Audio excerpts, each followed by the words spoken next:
We're going to look at each paragraph, and I'm going to show you what information you need to put in each paragraph and how to write it. This is the bar chart we're going to use for this lesson, so let's have a look. The chart shows the expenditure of 2 countries on consumer goods in 2010. IELTS will always give you a description of the chart, and this is key information that you need to read to understand the meaning of your bar chart.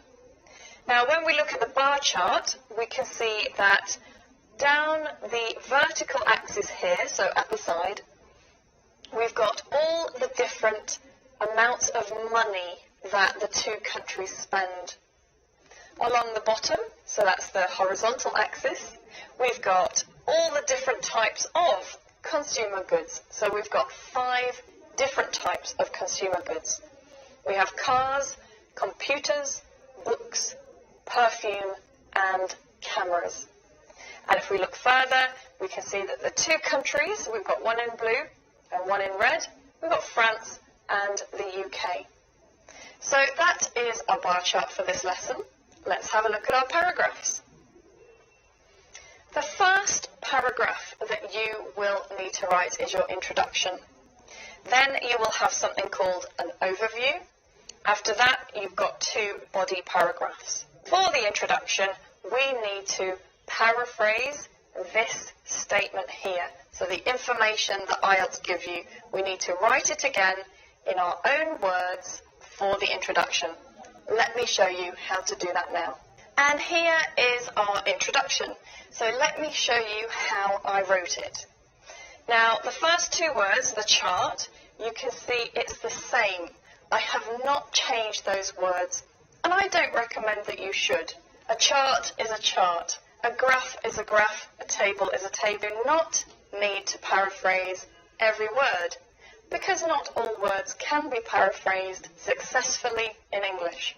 So it is normal for a band score 9 to have some words the same. So we've got the first 2 words, we're going to keep them. Then we will take a look at the verb. They say shows, we can use illustrates. You could also say gives information about. They say the expenditure, and I say the amount of money spent. That's a very nice paraphrase. They say that it is the expenditure of consumer goods. So what I've done is I've kept that word. That's the correct word. It's an academic word. I don't want to change it, but I do add the number.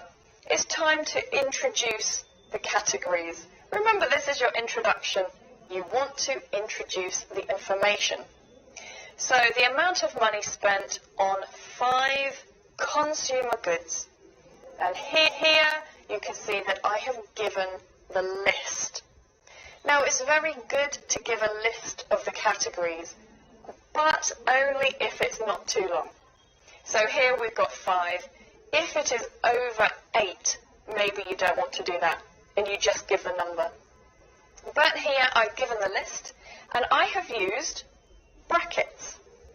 And brackets are very useful in academic writing task 1, so that you can put data or information in them. Perfectly normal to use. So we've got the list, and then I say in France and the UK. They say in 2 countries. But again, this is the introduction, and I want to introduce these 2 countries. So always try to give the names if you can. In the UK and France in 2010. And of course the date, very important, because we must pay attention to the date to know the tense that we will use for writing this task 1. Is there anything missing? Yes. You can see down the side here that we've got some extra information. So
information. So, of course, we want to paraphrase the information given by IELTS, but we also want to look at the chart to see if there is any other information that we want to introduce. And of course, here we've got that all money is measured in pounds sterling. So we need to write that in our introduction. And we can write units are measured in pounds sterling. And this is a very useful sentence to use because, of course, that is a passive tense, which is very nice for the examiner. So if you have interesting units, for example, pounds sterling or a different currency, then please put the measurement for your units in your introduction. So that means the introduction is sometimes one sentence, sometimes two sentences, not longer. It's the easiest paragraph to write in IELTS Writing Task 1. You should not make any mistakes with this. So please make sure you practice that. Now let's move on and we'll have a look at the overview. The overview is the most important paragraph in your IELTS Writing Task 1. This is the paragraph where you will collect all the key features and put them together in an overview statement. The examiner is looking for the overview. If you have no overview, you will not get above band score 5 for task achievement. That's 25% of your marks. If you have an overview, that's band score 6. If you have a clear overview, that's band score 7. So your band score will go up depending on this overview. So very important. Now before I show you how to write your overview, let's have a look at what the key features are. If you look at the chart, you will see that in red is the UK and in blue is France. And of course, key features are all about the high points and the low points of your chart. So if we look here for the red one, that's UK. We can see that most of the spending was on cars. And also for France, the blue one, that's the same. So both France and the UK spent most of their money on cars. But if we look at the other end, so the lower points, for England, the least amount of money was spent on perfume. And for France, it was cameras. So those are key features. Is there any other key feature we can have? Yes. And of course, what you need to look at is very simple. Can you see more red or more blue? So which country spent more money in total on the consumer goods? And you can see that obviously there is more red. So the UK spent more money than France. So let's write the overview. And here we've got the overview. So let's have a look. We start with the word overall because we want to show the reader, to show the examiner, that this is our overview. This is a good technique to use because it means the examiner can easily find the overview, and that will help us get a better band score. So overall, the expenditure of the UK was higher than that of France. So this is our first key feature. Overall, so taking the whole chart together, which one was higher? And you can see we're using a comparative. Overviews often, usually have comparatives. Now we look at the next part. This is quite a long sentence, and it's connected with two linkers, while and compared to. So let's have a look. We've got both the French and the British. So here I've changed it. Instead of giving the name of the country, I'm using the nationality. Both the French and the British spent the most money on cars. And here we've got a superlative, so the highest, the most. While in the UK, the least, again this is a superlative, the least amount of money was spent on perfume compared to cameras in France. So in total, in this overview, we've got three key features. We've got which one was higher than the other overall, and we've got the most money spent and the least money spent. Three key features. How many do you normally have? Well, it's very rare to have only one. I think that's almost impossible. You are usually looking at 2, 3 or 4 key features, occasionally 5. It depends on all the information in your chart or your table, for example. Right, so that's the overview. Now let's have a look at the body paragraphs. This is one way to organise the body paragraphs. Now, let me give you a rule first. You must divide the body paragraphs. You cannot have one body paragraph. You are being tested on your organisation and your use of paragraphs. So that's 25% of your marks. So if you have only one body paragraph, it's going to be hard to get a good result for coherence and cohesion. So I'm going to show you 2 different ways to organise the body paragraphs. The most important thing is that it's logical. So this is one possibility. In body paragraph A, we can have information about cars, perfume and cameras. And that is because we highlighted them as the highest and the lowest. So that would be a very easy, logical way to organise your writing. And of course, body paragraph B would have the other 2 categories, so computers and books. Let me show you another way to organise it. And here is the alternative, the other way to organise your body paragraphs. You can see I've got cars, books and cameras together. Let's have a look why. Well, cars, you can see that the UK was higher than France. The next one, books, that's the same. The UK spent more money than France on books. And cameras, you can see the same. You can see a significant difference between the spending. And for body paragraph B, we have the reverse. So you can see that computers, France spent more than England, UK, and perfume, you can see again that France spent more than the UK on perfume. So that is the other way to organise it. Which one is better?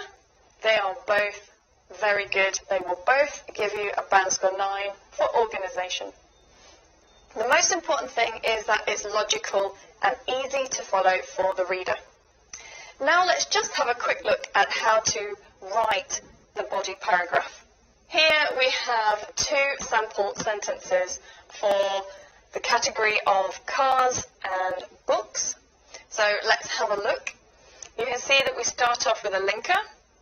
In terms of cars, this is very nice because the reader immediately knows which category we're talking about. In terms of cars, the UK spent around £450,000. So when you're writing your body paragraphs, you need to take a look at the graph, at the chart, and you need to have a look. This is the cars, and here we've got the UK, and you can see that it is between 400,000 and 500,000. We cannot write it was 450,000 because we cannot see exactly, but we can see that it was around £450,000. So they spent around £450,000 on this, that means cars, as opposed to, this is a very nice linker to connect the information about France and England, as opposed to exactly £400,000 in France. And you can see here we've got £400,000.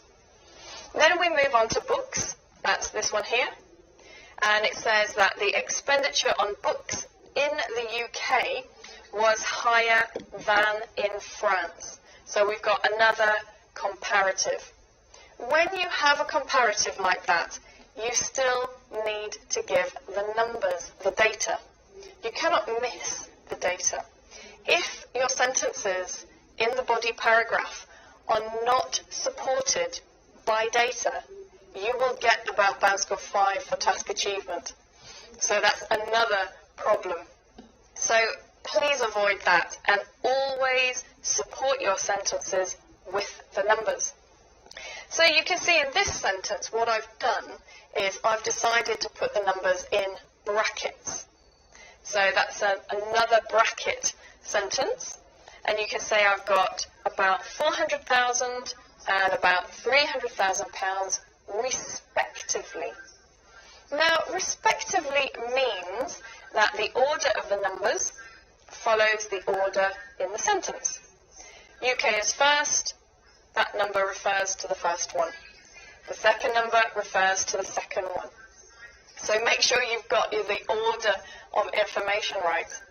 And also, if you decide to use this method and have a sentence using respectively, please don't put a long list of numbers, because it becomes very difficult for the examiner to check. He has to go through each number and check that everything is correct. He will check every number that you write. So those are two examples of complex sentences to describe the categories in the body paragraphs. Of course, you have to write the others. Other things I want to point out, and that's here, just here. You can see that I have written a symbol for the pound sign. I have not written pound sterling, and that's because I don't want to keep repeating words all the time. It is fine in IELTS Writing Task 1 to use symbols. You can use symbols for currencies and percentages and many other things. So please make sure that you use that, and when the examiner is counting the number of words you've written, he will take that as one word because it's just a symbol with a number. So that is the body paragraphs. If you would like to see the full model, so a band score 9 piece of writing,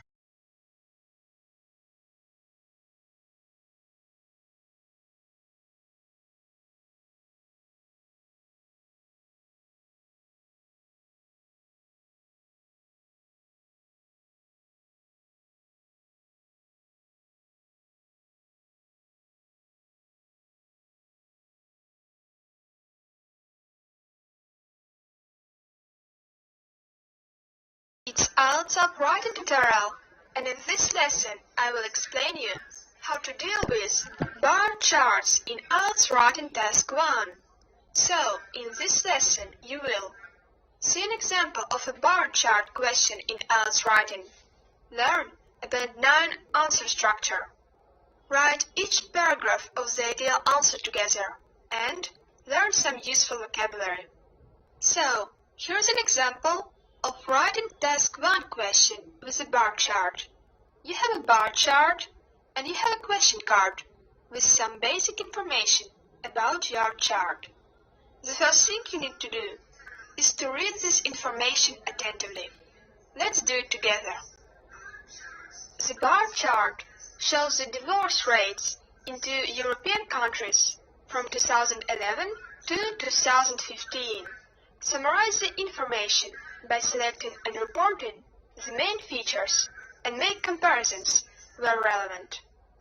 Now let's look at the bar chart. What we can see. The name of our chart is Divorce Rates in Finland and Sweden. Down the vertical axis we have the percentages, and along the horizontal axis we have the years.